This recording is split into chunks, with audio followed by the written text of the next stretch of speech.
यदि संतों की संगति में रहकर श्रवण किया जाए तो निरूपण का तत्व समझ में आ जाता है और सुनने वाला तदाकार हो जाता है।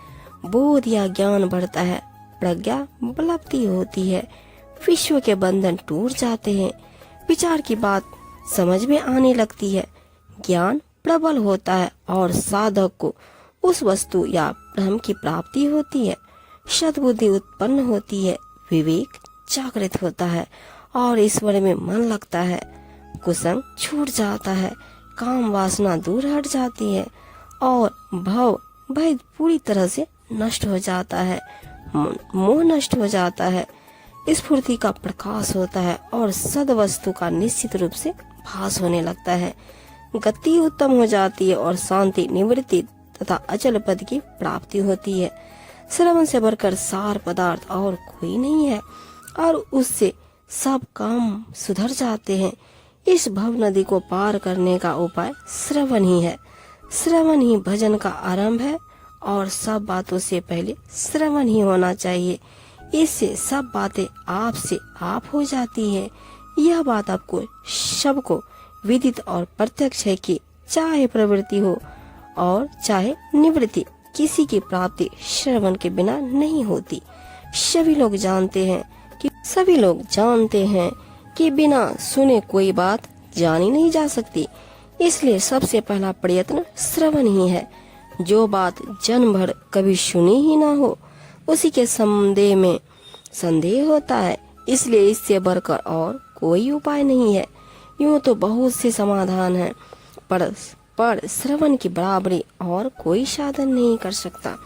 बिना श्रवण के कोई काम नहीं चल सकता। जिस प्रकार सूर्य के न रहने से घोर अंधकार हो जाता है, उसी प्रकार श्रवण न होने पर कुछ भी समझ में नहीं आता। बिना श्रवण के यह नहीं मालूम होता कि नवता भक्ति, चारों प्रकार की मुक्ति और सहज स्थिति कैसी होती है। न सत्कर्मों का आचरण, न पुष्कर चरण और विधि युक्त उपासना का रहस्य समझ आता है।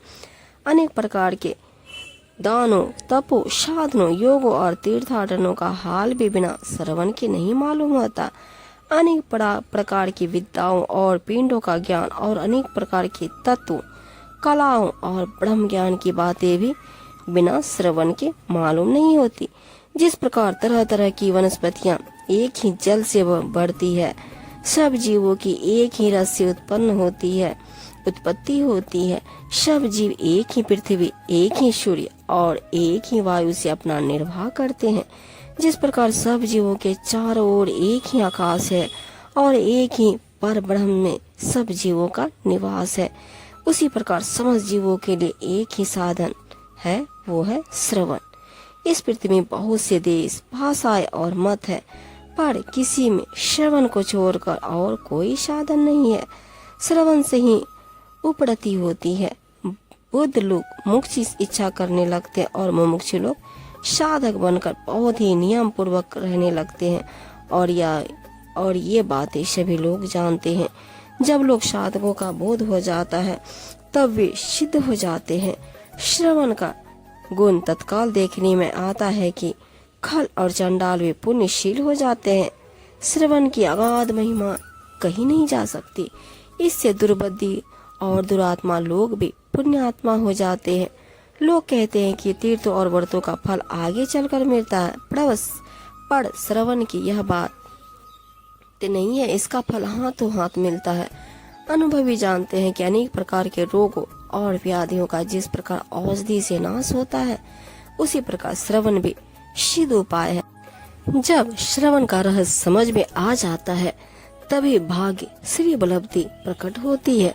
स्वानुभाव से मुख्य परमात्मा भी मिल जाता है। इसी को मनन भी कहते हैं, क्योंकि जब श्रवण के समय सावधानी पूर्वक अर्थ समझ लिया जाता है, तब उसी से निधिध्यासन और समाधान होता है।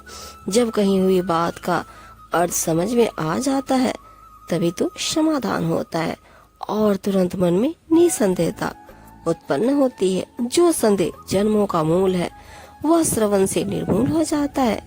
फिर सहज में प्रांजल समाधान प्राप्त होता है। जहाँ श्रवण और मनन हो, वहाँ समाधान कैसे हो सकता है? उसके पैरों में अपने मुक्त होने का अभिमान की बेड़ियां पड़ी रहती है, अर्थात वह समझता है कि अब मैं मुक्त हो गया हूँ और मुझे श्रवण या मनन की कोई जरूरत नहीं है, और वह अपने ही अभिमान के बंधन में पड़ा रहता है। चाहे कोई मुमुक्षु हो, चाहे साधक हो और चाहे सिद्ध हो, बिना श्रवण के वह अव्यवस्थित ही रहता है। श्रवण और मनन से चित्त वित्त शुद्ध होती है। जहाँ नित्य नियम पूर्वक श्रवण का प्रबंध न हो, वहाँ साधक को क्षण भर भी न रहना चाहिए। जहाँ श्रवण का स्वार्थ न हो, वहाँ परमार्थ कैसे हो सकता है। पिछले किए हुए अच्छे काम भी श्रवण के बिना व्यर्थ हो जाते हैं। इसलिए श्रवण करना चाहिए, इस साधन में लगाना चाहिए और नित्य नियमों का पालन करके इस संसार सागर से पार होना चाहिए। जिस प्रकार बार बार वही अन्न और वही जल ग्रहण किया जाता है जो हम हर रोज ग्रहण करते हैं, उसी प्रकार बराबर श्रवण और मनन भी करते रहना चाहिए। जो मनुष्य आलस के कारण श्रवण का अनादर करता है, उसके हेतु ही अवश्य हानि होती है। आलस करना मानो परमार्थ को डुबाना है। इसलिए इस विषय में बराबर श्रवण करते रहना चाहिए।